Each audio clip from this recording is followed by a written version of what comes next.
Boa tarde a todos. Eu estou aqui com a Maíra Doniti, jornalista, pós-graduada em Diversidade e Inclusão para organizações, autora do perfil e do blog Duas Mães e uma Filha, para falar sobre diversidade, sobre inclusão. E a gente vai ter aqui um bate-papo entre nós dois, a gente vai se auto-entrevistar e vamos descobrir um mundo diferente e propostas diferentes para atender casais, pessoas que querem ter filhos, que querem engravidar e precisam de uma orientação segura, saudável e de uma maneira inclusiva.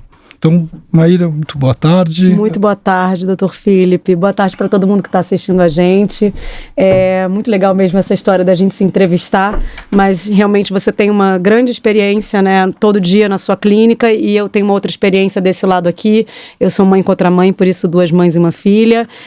Eu sou jornalista e sou especialista em diversidade e inclusão, por isso você me procurou, e foi muito interessante também, porque eu fui procurada por você mesmo, você que me contactou, e para falar, olha, eu quero ter uma clínica mais diversa possível, eu tenho um projeto que é a Gênix Diversidade.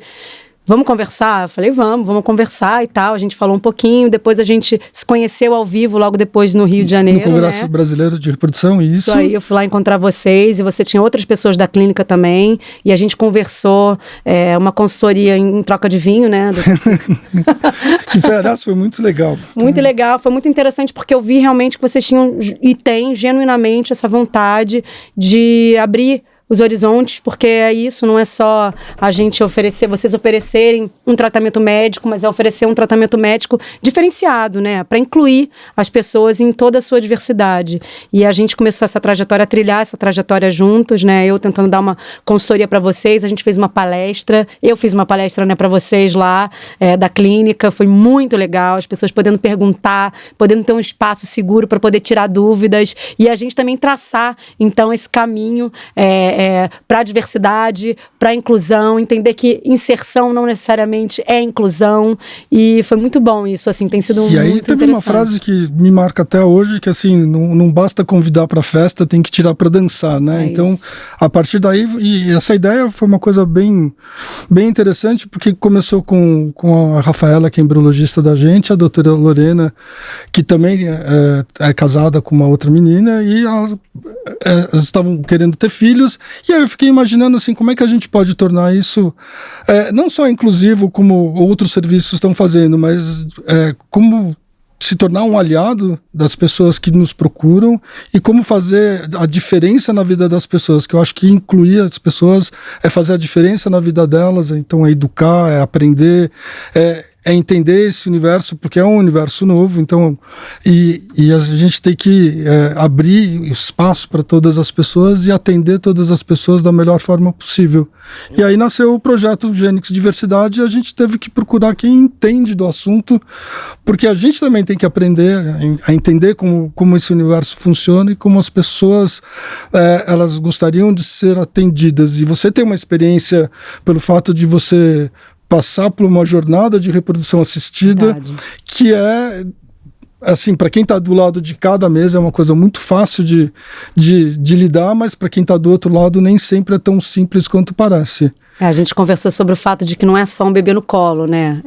São os formulários adaptados, são os contratos adaptados, a recepção desde o momento que a gente chega e entender que no nosso caso, que somos duas mães, que nenhuma mãe é mais importante do que a outra, que não é porque uma deu a genética, ou deu a barriga, ou deu os dois, que uma mãe é mais importante que a outra, né? E assim, a gente conversou muito sobre isso, porque eu acho que é interessante, que eu quis tentar passar para vocês, assim, esse lado, assim, olha, eu já conversei com outros vários casais de duas mães e de dois pais também, né, então poder passar isso para vocês, isso aqui nos sensibiliza, quando a gente chega, a gente também tá querendo, claro, ter um filho, mas a gente também quer ser acolhido, e vocês ouviram demais, ouvem demais, perguntam, e é muito legal, porque é um serviço que vira diferenciado mesmo, né, eu vejo muitos médicos, assim, eu vejo médicos despreparados, talvez, para esse tipo de acolhimento, e poder parar para ouvir é um grande diferencial. E tem um lado interessante também, que hoje o conceito de família ele é um conceito plural, no estrito senso da palavra. Então, hoje você tem formações de famílias diferentes do que a convencional, né, de pai e mãe, homem e mulher, que seja. E hoje a gente tem casal de duas meninas, ou de 2 meninos, pais solos, né? Então produção independente. É mais difícil a gente atender o homem que quer fazer uma produção independente, mas as portas estão abertas para que eles nos procurem, para que a gente possa auxiliar. Então hoje a reprodução humana tem esse viés de acolher todo mundo. Eu acho que é importante a gente falar também, Dr. Felipe, sobre assim, quando pessoas LGBTs procuram vocês, a gente vai falar sobre outros marcadores identitários, mas assim, o que vocês acham que tem que ser um diferencial? Como é que vocês podem acolher essas pessoas da melhor forma? Bom, primeiro, acho que o acolhimento está na forma da mais simples possível, mas a mais acolhedora possível. Então, na verdade, não deixar a pessoa constrangida.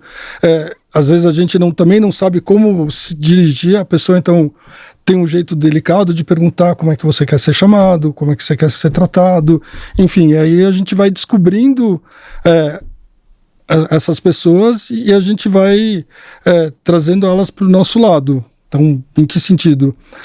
Primeiro, dar um treinamento para a recepção, para as pessoas que atendem o telefone, para o manobrista que vai receber a pessoa no primeiro momento quando está estacionando o carro. Então, tudo isso a gente está reformatando a Clínica Gênix para atender todos os públicos. A gente tem a gente tem conversado bastante sobre isso, né? Acho que quando você me procurou, falou um pouco da Gênix Diversidade, a gente falou sobre essa questão de que muitos casais acabam fazendo inseminação caseira porque não tem a possibilidade de procurar uma clínica de reprodução assistida, e você tem um projeto aí que você tem pensado, que eu não sei se você vai querer falar, se vai ser uma outra vez. Assim, inseminação caseira, antes de mais nada, acho que é um ponto importante. Tudo que é feito sem o devido cuidado, sem os devidos protocolos, pode ser perigoso para quem está realizando esse processo de inseminação caseira. Pode funcionar? Pode. Hoje você tem sites na internet, Instagram, Facebook, onde tem doadores que deveriam ser anônimos, mas não são tão anônimos assim, mas eles não seguem o devido rito do processo, ou seja, as amostras não são testadas, ele não é testado, e você não tem segurança jurídica, então você pode cair num golpe, você pode... essa criança pode nascer e depois a pessoa que doou o sêmen pode reivindicar a guarda dessa criança. Então, o ideal é que os casais que queiram fazer um processo de fertilização in vitro ou de inseminação artificial, que procurem um serviço de reprodução humana. Por quê? Porque lá você tem um termo de consentimento que se assina, você tem um respaldo jurídico, que aquela amostra que você está recebendo vem de um banco idôneo, que é rastreável a amostra, que ela foi testada, e você não corre o risco de ou ter uma doença sexualmente transmissível ou ter um problema legal no futuro, que aí não se tem como mitigar e como brigar a favor da paciente. Então hoje as clínicas, pelo menos a Clínica Gênix, está buscando um caminho para atender essas pacientes. A gente não tem recursos, então tem financeiras hoje que trabalham com casais de reprodução humana, né, voltado para a reprodução humana, ou a gente pode no consultório tentar achar uma solução a mais viável e a menos custosa talvez, e abrindo esse lado social também. Então a gente tem aí alguns projetos nesse sentido. Pelo que você me falou, são projetos bem legais, né? Um dia a gente vai sentar para falar sobre eles. Oba. Agora, eu queria perguntar para você, a gente ainda nessa questão de famílias formadas por pessoas LGBTs, como é que é na sua vivência, assim, quando elas chegam lá na clínica, elas já sabem mais ou menos o que querem, ou vocês vão lá e vão dando as informações? Como é que funciona isso? Então, hoje, com o advento do Dr. Google, né? O Dr. Google é um cara que às vezes pode ajudar muito, mas na maioria das vezes atrapalha bastante. Então, o casal chega cheio... O paciente chega cheio de perguntas e dúvidas. Às vezes ele acredita que um determinado tratamento é melhor do que o outro tratamento, por uma questão de custo ou por uma questão de processos, mas em geral o que a gente faz? A gente recebe o casal, começa a conversar com eles, e aí a partir daí a gente vai explicando todas as etapas, que é uma jornada. Então começa com uma série de exames. Quando são duas meninas, vamos perguntar quem que vai engravidar, quem que vai doar óvulos, se são as duas que querem trocar óvulos entre elas e as duas querem engravidar. Aí a gente esbarra um pouquinho na legislação brasileira, que não permite que a gente faça um mix de gametas. Então aí quando a gente fala de casais masculinos, que muitas vezes eles querem misturar os espermatozoides deles para fecundar um óvulo que vem de uma ovodoadora. Então hoje a gente tem que segregar, né, o que é a amostra de um, o que é a amostra de outro, depois transferir um embrião de cada vez em questões da legislação atual. Mas sempre se tem algum recurso para que a vontade do casal seja soberana, ou do paciente seja soberana. E a gente esbarra também, claro, na fisiologia e nesses estudos, né? Porque às vezes chega lá um casal, pode chegar e aí as duas fazem um antimileriano, por exemplo, e uma tem bem mais possibilidades que a outra. Mas aí vocês vão... Ou quando, às vezes, a gente atende casais onde uma delas é mais velha, outra mais nova, e vice-versa. Aí a mais velha quer doar ovos para a mais nova, e a gente fala, bom, 39, 40 anos, vamos tentar com óvulos da sua parceira, que acho que o resultado é mais interessante. Então a gente dá todas as orientações. Sem ser nada impossível, porque pode tentar também, né? Então, assim... Tentar é com... Vocês mostram mais ou menos o que pode dar mais certo, mas vocês também falam que... Por dever de ofício, a gente explica todos os cenários, né? Enfim, e aí a decisão sempre é soberana do casal. Então agora a gente vai explicar, vamos pro basicão. Acho que muita gente ainda não sabe, acho que existe o Dr. Google sim, mas eu acho que existe também um desconhecimento. Muita gente que me procura no meu Instagram, cara, como é que eu faço? Sabe? Eu também, assim, 5 anos atrás, como é que eu faço? Peraí, vamos lá no médico, mas quais são as possibilidades? Vamos começar por um casal de meninas. Como é que um casal de meninas pode ter filho via reprodução assistida? Então, vamos lá. Beabá, hein, doutor Filho? Beabá. Então, sentou aqui na mesa... Isso é bom de explicação, vai. Sentou na mesa do consultório, conversa vai, conversa vem, a gente quer engravidar, legal, operação bebê, sensacional. Primeira pergunta, quem que vai ter os ovários estimulados para fazer a coleta de óvulos? Muitas vezes perguntam, por que não faz uma inseminação artificial? A inseminação artificial versus uma fertilização in vitro tem a história do custo-benefício. Porque o pessoal não sabe nem a diferença. A gente tem que pensar que tem gente que não sabe a diferença de uma inseminação e de uma fertilização. Beabá, doutor Filho, vamos lá. Então, vamos lá. E aí tem o segundo elemento... Eu não sabia, gente, não sabia. Que é o banco de sêmen. Então, assim, a inseminação artificial nada mais é do que você preparar os espermatozoides, estimular levemente os ovários e jogar esses espermatozoides no útero da parceira e esperar que a natureza siga seu curso. Então vai ter 1, 2 folículos, às vezes 3 folículos no máximo. Já a fertilização in vitro, a gente senta o pé nos hormônios, estimula os ovários, então eu vou ter 10, 15, 20 folículos, eu vou ter uma quantidade maior. Então aí eu sou obrigado a captar esses óvulos e fazer o processo de fertilização no laboratório. E tem o banco de sêmen, então aí por isso que a gente fala do custo-benefício.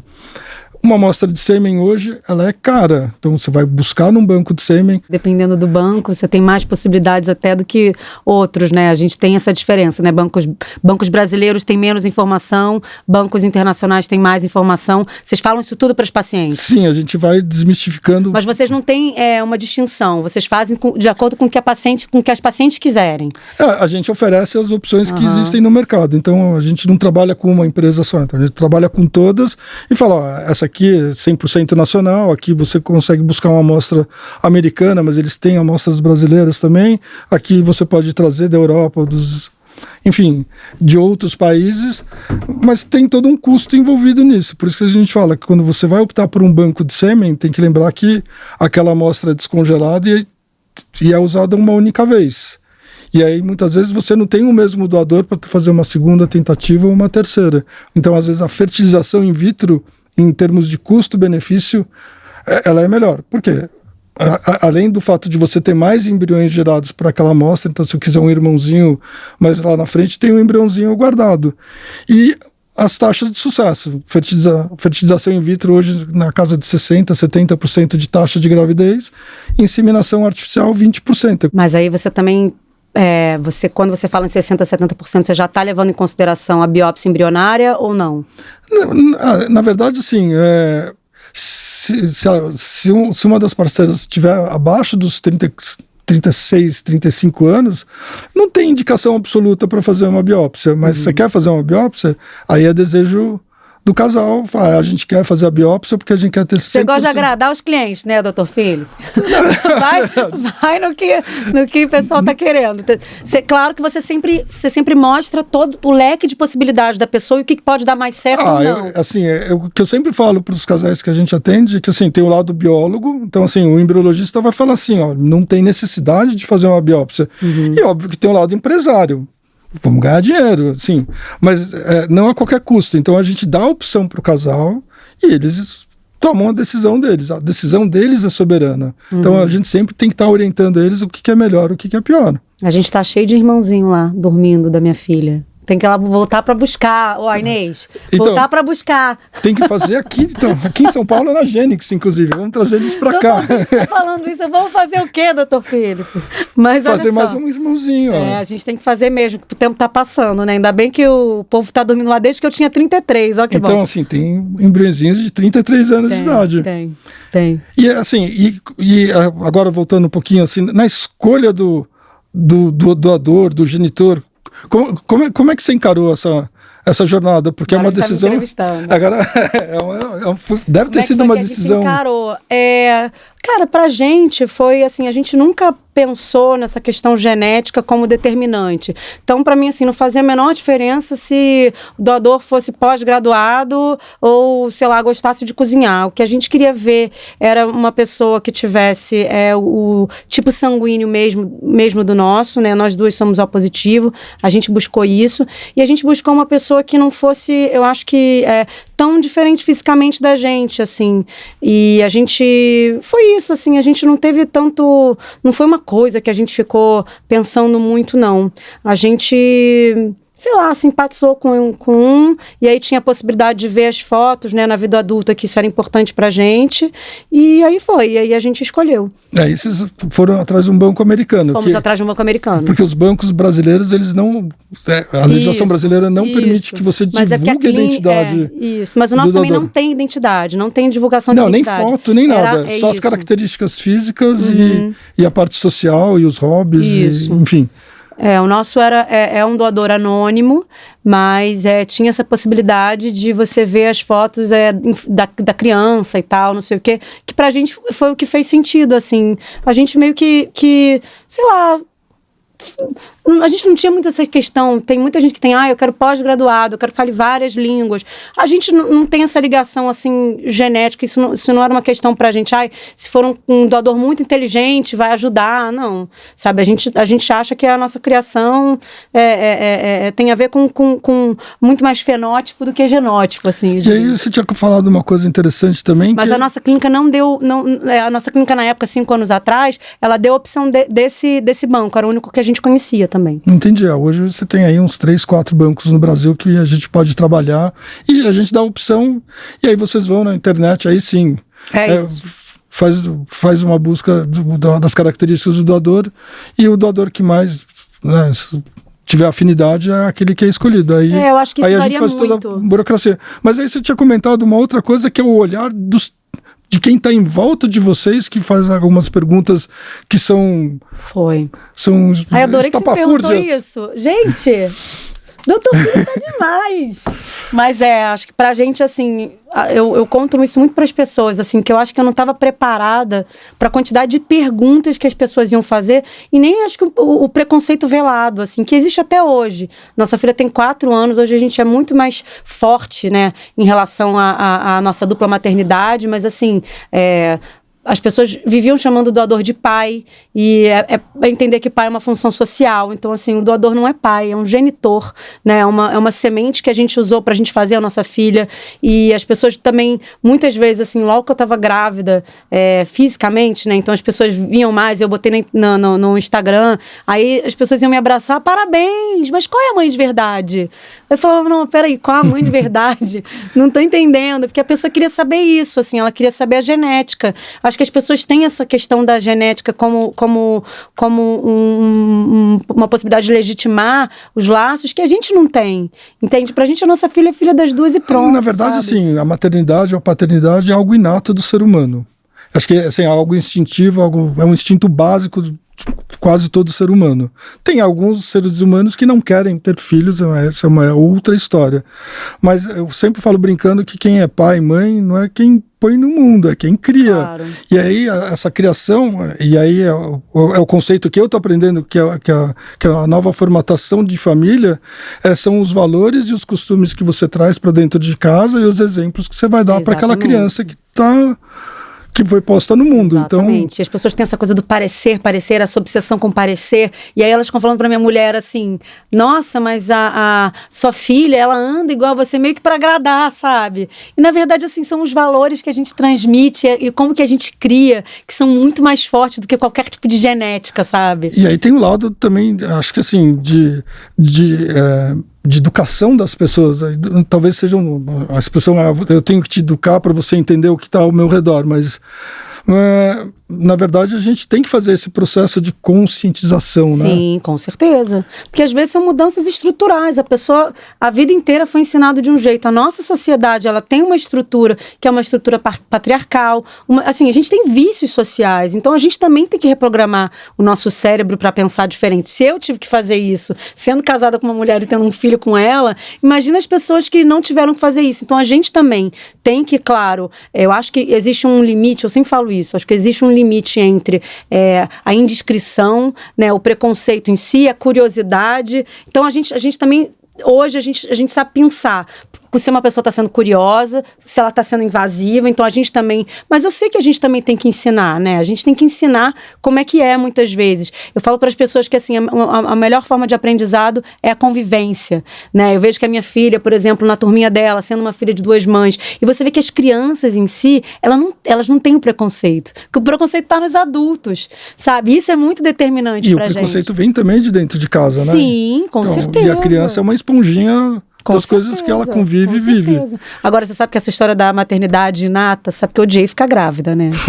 e a minha mulher é uma mãe com muito mais paciência do que eu. Muito mais tudo, assim, sabe? E as pessoas ficavam, não, mas nossa, as pessoas olhavam pra mim porque eu que tava grávida. E nossa, se eu que tava grávida fisicamente, porque a minha mulher também gestou a nossa filha, né? Com amor, com coração. E aí é uma coisa que, assim, a minha mulher tem muito mais paciência. Então, as pessoas esperam, ai não, essa aqui que engravidou fisicamente, então essa que é a mais mãe, vai cuidar mais. Isso não tem nada a ver. Isso que é o legal da possibilidade de você ter, acho que mudar os conceitos, e vocês agora estarem aprendendo isso, até para vocês poderem até ensinar para os pacientes de vocês, que muitas vezes os próprios pacientes LGBTs também precisam aprender, como a gente precisa aprender. Tem uma série de dúvidas também. Sim.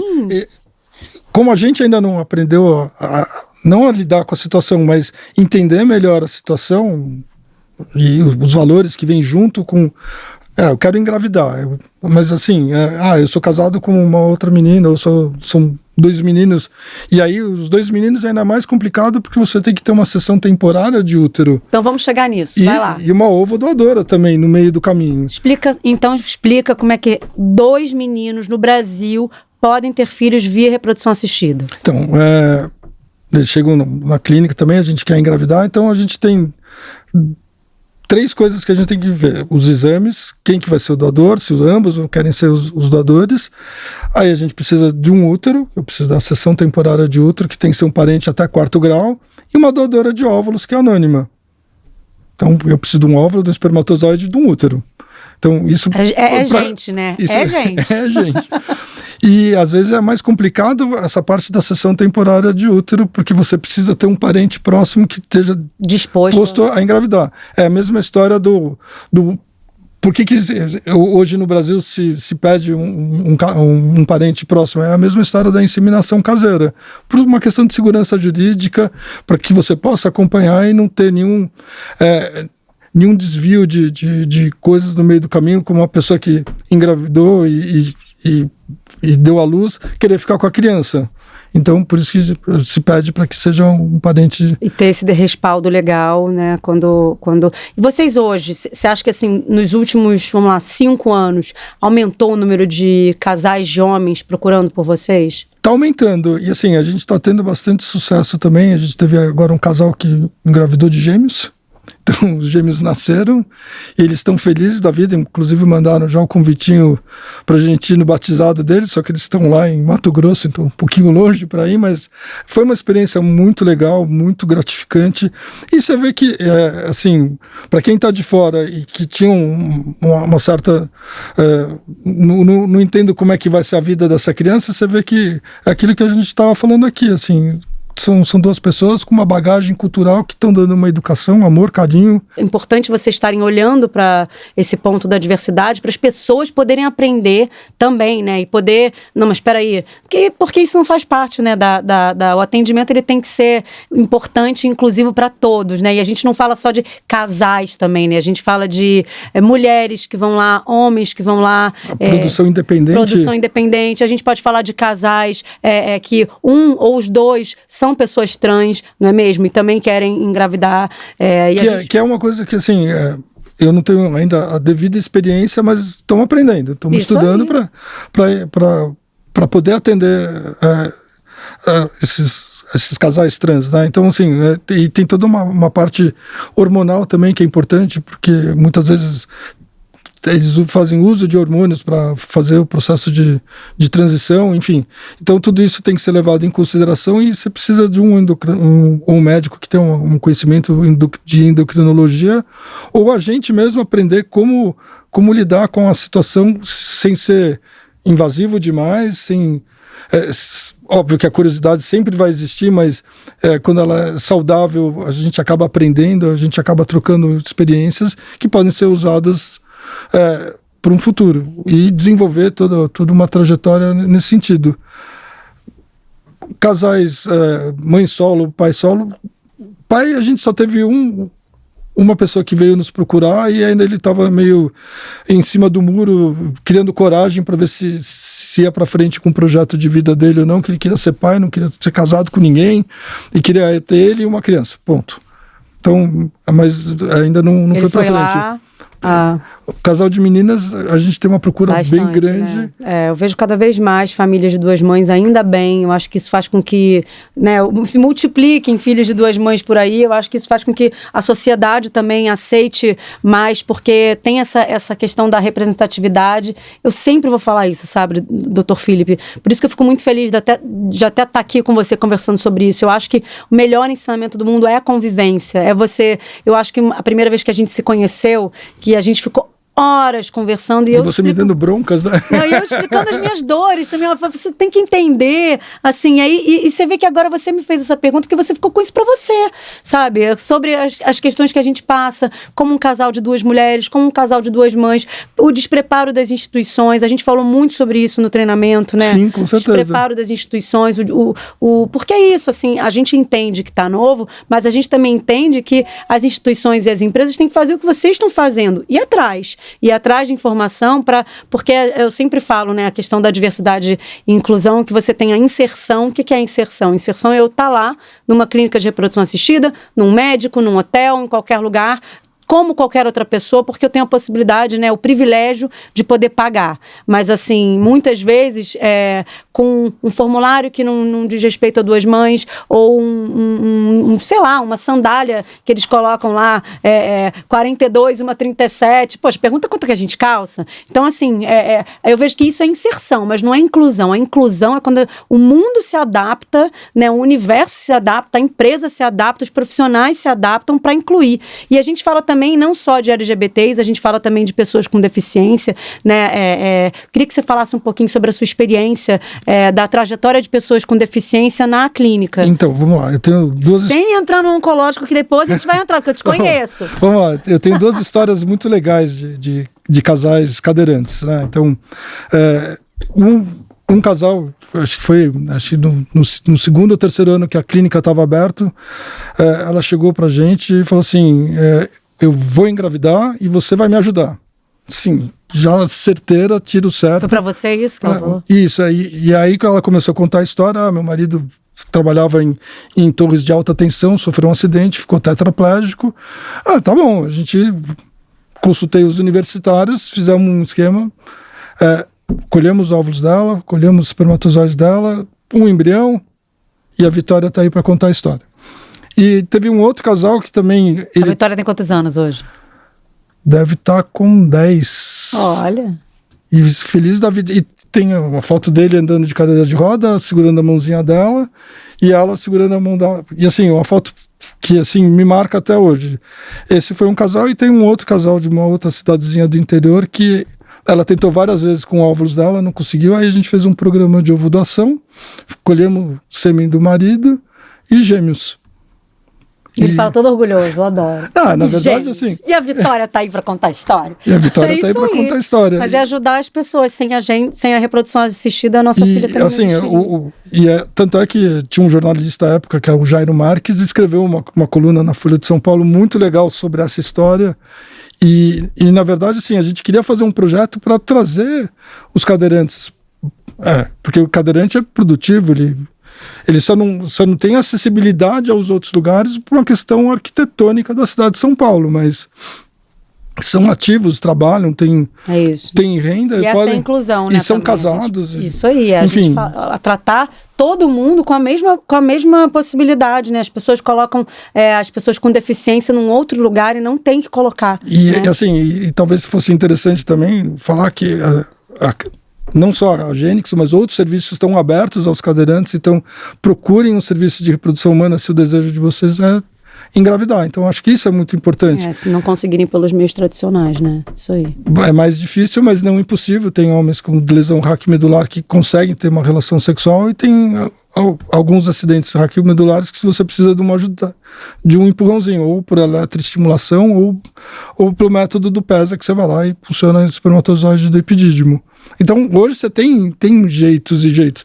E quando ela é raquimedular acidentada, também você tem como levar uma gestação de alto risco, tem lá seus cuidados, mas também não é impossível, e desde que seja bem assistida, você tem aí uma vida saudável pela frente. Uma gestação segura, enfim, bem assistida, tudo vai muito bem. Eu fico muito feliz de ver o seu brilho no olho, sabe? Quando você fala sobre isso, que você fala sobre sua experiência, sobre os casos que tiveram sucesso, né? Fico muito feliz. Eu acho que quando você me procurou, eu senti genuinamente, assim, essa vontade de... Você me falava assim, lembra que a gente ficava falando, não é diversity washing, é isso, tem que realmente mudar, e você falava, eu quero mudar, eu quero que todo mundo possa aprender mais. Foi muito legal. Acho que isso que me atraiu bastante, assim, nessa empreitada, assim. E aí a gente conversou sobre antirracismo, que também é importante. A gente conversou sobre comunicação inclusiva. A gente dei bronca, sim. Olha isso, tá aí. Olha como que é incrível, como é que é só a gente virar a nossa chave, né? Coisas que às vezes a gente parece, não, mas eu não vou conseguir aprender isso. Vai, né? Claro que vai, olha só. E a gente, achei legal, assim, Dr. Felipe, a primeira vez que a gente se conheceu também, estava super feliz por causa de uma resolução dos planos de saúde em relação a pacientes oncológicos. Queria que você falasse um pouquinho sobre isso, que eu sei que isso também brilha o seu olho. Bom, vamos lá. Paciente oncológico é um paciente que muitas vezes o oncologista não fala que esse paciente tem um tempo hábil para preservar a fertilidade dele no futuro. Então, quando a doença é detectada no início, você tem um tempo para fazer a quimio-radioterapia ou até o processo cirúrgico. Ou às vezes você faz o processo cirúrgico, depois vai começar a quimio-rádio, e nesse meio do caminho você pode colher os óvulos. E a gente conheceu uma pessoinha que tem uma ONG que tem um escritório de advocacia por detrás que briga com os planos de saúde, e os planos de saúde, na verdade, o juiz manda o plano de saúde pagar o tratamento de remédio, honorário e laboratório. Então, e essa liminar sai em 48 horas, 72 horas, quando muito. Então, a gente já está no terceiro caso de sucesso, só agora nos últimos um mês e meio. Então, a gente já fez 3 pacientes e estamos indo para uma 4ª paciente agora nesse mesmo processo. E é muito legal, porque se a gente preservar a fertilidade é congelar óvulo. Congelar óvulo. Aliás, mulherada, todo mundo congelando óvulo antes dos 35 anos de idade. Agora, e aproveitou para vender. Dr. Felipe, é isso. Não, mas aliás é fundamental, porque se você quer postergar a maternidade em detrimento da carreira profissional, congela os óvulos agora, depois vai ter filho com 40, com óvulos de 30. É uma boa coisa. Tô quase indo lá, né, Dr. Felipe, nos 40, daqui a pouco tô lá. Nos 40, mas os meus... Mas seus bebezinhos são 33. 33, verdade. Mas isso é importante também falar, eu acho que quando pacientes, né, que saem do convencional, de familiar, ou tem algum marcador identitário, né, a gente pensa que assim, a pessoa já tem uma preocupação que é ser bem recebida e que o tratamento dê certo, mas a gente sabe que nem sempre. Então, assim, são duas preocupações que os casais heterossexuais têm, que é não dar certo de primeira. Do positivo ao negativo. Do positivo ao negativo, e o negativo a gente sabe que é, assim, o tratamento em si, ele já é tenso, né? É uma tensão o tempo inteiro, assim, eu te falo pelo lado de cá de quem já fez, assim, aqueles dias que você fica esperando para você fazer o teste, e aí você não tem paciência, vai na farmácia e compra o teste de farmácia e faz antes. Mas eu não comprei. Não, eu comprei, mas eu não abri. Aí a gente combinou que assim, vamos fazer o seguinte, a gente vai fazer, acho que é 12 dias depois, ou 9 dias depois. 9 dias depois. Então a gente faz o seguinte, antes da gente ir lá coletar o sangue, a gente faz o teste de farmácia. Mas só no dia. Mas tem muita gente que realmente, assim, é uma tensão mesmo, porque é muita coisa envolvida. Não só o sonho, mas dinheiro, tempo. A gente sabe que não é simples assim. Exames desagradáveis de serem feitos, enfim. E tem toda essa parte da jornada que a gente, quem trabalha o dia a dia, talvez, às vezes, a insensibilidade do acolhimento passa batida porque é o dia a dia. Então, às vezes, vira quase, né, um mecânico ali. Então, a gente tem que se policiar que quando dá errado, é uma hecatombe nuclear na vida daquela mulher. Mas a gente tem que também estar preparado para falar assim, olha, não desista, porque tem mais embriões guardados, vamos começar tudo de novo. Óbvio que tem a questão financeira, que não é um tratamento que não é barato por excelência. E assim, eu falo brincando que aquelas pacientes que procuram o barato acaba saindo caro. Então procurem serviços que são reconhecidos, onde as pessoas falem bem. É óbvio que nem sempre todo mundo vai falar bem de todo mundo, mas vá procurar um pouco da história do serviço para saber que lá você vai ser bem assistida. E quando você se sente em casa, e eu falo brincando que a linha de frente do acolhimento são os anjos da guarda, chamada enfermagem, que são as enfermeiras que vão lá, vão escutar, vão chorar junto de alegria, ou vão chorar junto com a paciente, mas vão acolher, vão acalentar e vão fazer com que elas não percam a esperança. Depois vem o médico, depois vem toda a estrutura que vem junto. É muita gente, né? As pessoas que nunca passaram por uma clínica de reprodução assistida, assim, é muita gente. É desde a recepção, assim, e é realmente tudo setorizado, assim, mas é muita gente. Mas a torcida é voltada para que o paciente saia grávido da clínica. E óbvio que a gente não pode prometer 100% de positivo. Adoraria, mas a gente ainda não chegou nesse nível de excelência de tratamento, uma questão de conhecimento tecnológico. Então acho que falta aí algumas coisinhas a serem desmistificadas. Mas como é que vocês fazem? Vocês têm psicólogos? Como é que é, assim? A gente tem uma equipe de psicologia que a gente encaminha, né, se precisar, ou traz para a clínica para conversar. E muitas vezes os médicos que trabalham com a gente, eles acolhem a paciente de uma forma que, olha, não desista, deu errado a primeira tentativa, mas vamos mudar uma estratégia, vamos mudar isso, aquilo, e tentar cativar a paciente no sentido dela não perder a esperança. Porque quando quebra o vínculo de relação médico-paciente, aí ela acaba procurando outro serviço e vai pulando de serviço em serviço. Mas, infelizmente, reprodução é tentativa e erro hoje. A gente tem toda a parte clínica que melhorou bastante, laboratório melhorou bastante, mas na hora que você transfere o embrião é 50-50. Você vai jogar uma moedinha, se der cara gravidez, não dá o beta negativo. E aí a gente tem que começar tudo de novo e a gente tem que estar estruturado para amparar essa paciente. E assim, de experiência agora recente, a gente tem um casal de meninos que trouxe a sessão, a barriguinha de aluguel, e no meio do caminho ela engravidou. E aí tem que começar o processo tudo outra vez. Para achar uma pessoa. Porque assim, quando é parente de primeiro, segundo, terceiro, quarto grau, você não precisa recorrer ao CRM para pedir autorização. Quando é uma pessoa que é alheia à família, aí a gente tem que entrar com pedido no CRM, esperar a Câmara Técnica deles aprovarem, e aí é todo uma espera que é angustiante pro casal de meninos. Da mesma forma quando vem o negativo ou quando acontece alguma coisa no meio do caminho. Então hoje a gente está aprendendo a lidar com essas dores também de uma maneira diferenciada. Sim, sim. Eu converso com bastante, assim, eu tenho muito contato com casais de mulheres, né? E eu vejo que é sempre uma expectativa, assim, será que eu vou ser bem tratada nesse lugar? Será que o médico vai me tratar bem? Por isso, quando você me procurou, eu pensei assim, cara, se mais médicos pudessem fazer isso, porque a gente acaba sensibilizando também com... A pessoa tem que estar disposta a aprender, claro. Mas acho que a gente acaba sensibilizando, dizendo, pensa nessa pessoa, porque acho que vocês estão acostumados mais acostumados, né? Mas eu acho que hoje já tem bastante casais LGBTs ou pessoas LGBTs, pessoas...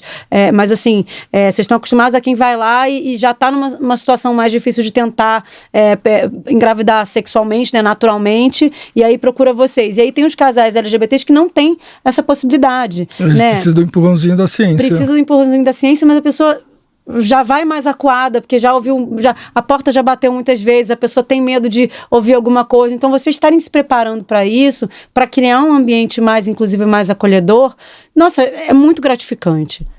Aliás, é tudo que a gente... na verdade, nós estamos revendo todos esses conceitos, né? E isso é uma coisa desafiadora, porque assim, eu estou no meio do caminho da profissão, eu estou recebendo os médicos que estão chegando e estou acompanhando o povo que está indo se aposentar, né? Então, e a gente vê que os médicos mais jovens, eles são mais envolvidos com as questões sociais, né? Com o processo de inclusão, mais essas coisas todas, e os médicos que estão se aposentando são mais reticentes. São mais técnicos, né? Na verdade, às vezes são reticentes, às vezes eles não querem atender, não querem se envolver, ou não sabem como lidar com a situação, então encaminham para um outro colega, para um outro serviço. E isso é uma coisa que a gente está vendo que está transformando esse universo. E a sociedade está mudando, as pessoas estão mudando, os hábitos das pessoas estão mudando. Então hoje tem muito da questão da qualidade de vida. Antes a gente trabalhava de segunda a segunda, 365 dias por ano, agora eu quero um fim de semana, eu quero jeitos diferentes de trabalhar, mas com a mesma excelência. Então isso faz toda a diferença do mundo. E hoje a gente está se adaptando e aprendendo a lidar com essas situações. Eu fico muito feliz, eu espero que a Gênix Diversidade tenha vida longa, que vocês nunca parem de querer aprender, de querer mudar e de querer dar mais possibilidade para as pessoas que estão querendo aí realizar os seus sonhos, né? Isso é muito, muito essencial, assim, que mais clínicas e mais médicos abram os olhos para isso, porque eu acho que isso, assim, acho que o processo fica muito melhor, porque não é um processo fácil. Não, e a gente, casualmente, esse final de semana, eu estava conversando com uma pessoa que eu conheci, que é um empresário, e a gente estava falando da questão que o empresário quer resultado e o médico e o laboratório, a parte de reprodução humana é assistencialista.